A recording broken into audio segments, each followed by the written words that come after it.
यार ॾिसो B team जी छा ज़रूरत आहे? अगरि जेको आहे त बी टीम हुजे त पोइ गॾु हुजूं न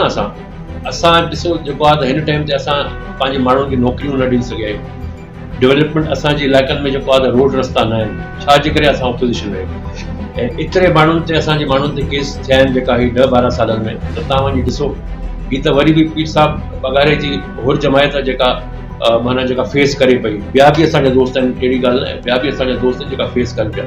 त पोइ अगरि असां बी टीम हुजूं हा त पोइ असांजे माण्हुनि ते छो एफ आई आर थिए हा?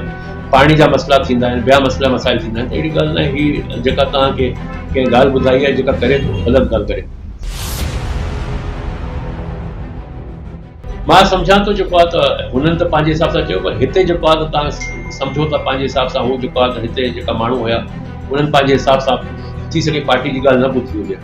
न त इमरान ख़ान साहिबु त हुते खां चयो जेको आहे जेका पार्टी पॉलिसी हुननि जी हुई त बाबा हिननि खे मदद कयो, हिननि जी जेको आहे त जेका सीट आहे हुनखे कयो, पर विच में कुझु अहिड़ा मसइला थी विया त हू जेको आहे त सीट असां यूज़ करे छॾी।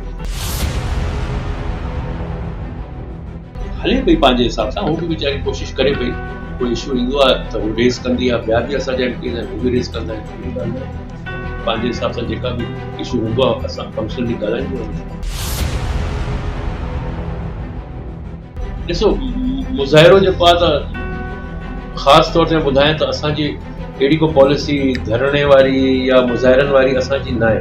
असां हाणे मिसाल तव्हां सम्झो त वञूं था हुते असांजा जेका एम पीज़ आहिनि उहे असेंबली में ॻाल्हाइनि था, ऐं हुते जेको आहे त असेंबली जे फ्लोर ते माना को बि हूंदो आहे त हुते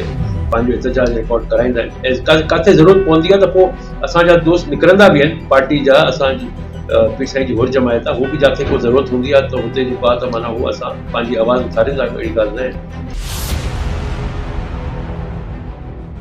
न न त तव्हां अगरि ॾिसो जेको आहे त बयानु हर असांजे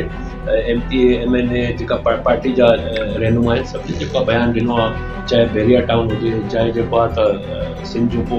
बि माण्हू जेको आहे कंहिंसां ज़ुल्म थियो हूंदो त हुन ते बिल्कुलु तव्हां रिकॉर्ड उथारे कढो, हुन में तव्हां ॾिसंदो जेको हर माण्हू पंहिंजी जेको आहे त माना आवाज़ उथारी, अहिड़ी ॻाल्हि न आहे। ॾिसो मां ॿुधायां तव्हांखे त पहिरीं बि असां नून लीग गवर्नमेंट सां गॾु हुयासीं हिन खां पहिरीं, त हुन में बि असांखे को फ़ाइदो जेको आहे असां न ॾेई सघियासीं, छो त असांजा एम एन एज़ घटि हुया, ऐं हिन गवर्नमेंट में बि असांजा टोटल 3 एम एन एज़ हुया इमरान गवर्नमेंट में, इमरान ख़ान जी गवर्नमेंट जेका हुई, त हुन में बि असां जेको आहे त थोरो घणो जेका एम एन एज़ खे जेका फंड मिलियो हूंदो हू लॻाइनि पिया पंहिंजे हिसाब सां, पर हुन हिसाब सां न जेको असांजा अगरि एम एन ए वधीक हुजनि त पोइ ॿ रुपया असां जेको वधीक जेको आहे त लॻाए सघूं। इहे पीर साईं जी ॿ टे मुलाक़ातूं थियूं, साईं सदरुद्दीन शाह राजदी साहिब जी बि गॾु जेका मुलाक़ातूं थियूं, पर हुनमें पोइ जेको आहे जेका असां ॻाल्हायो त बाबा जेका सिंध जे लाइ या असांजे जेका माण्हू आहिनि उन्हनि जे लाइ जेका को सिलसिलो नौकिरी पर जेका त को सिलसिलो थियो न, ऐं जेको आहे त हाणे लाज़मी जेको आहे जंहिं पार्टी जी मेजोरिटी हूंदी आहे हुन जा ई कमु थींदा आहिनि। असां त कोलिशन पार्टनर हुयासीं, हाणे असांजी एम एन एस जी तइदाद बि घटि हुई, त उन हिसाब सां असांखे जेका माना हुननि खे ॾियणो जेको आहे त ख़ासि कुझु मिलियो न आहे, पर जेको आहे फंड जेका एम एन ए जो हक़ आहे जेका खणी ईंदो आहे पंहिंजे जेको आहे हल्कनि में जेका ॾींदा आहिनि।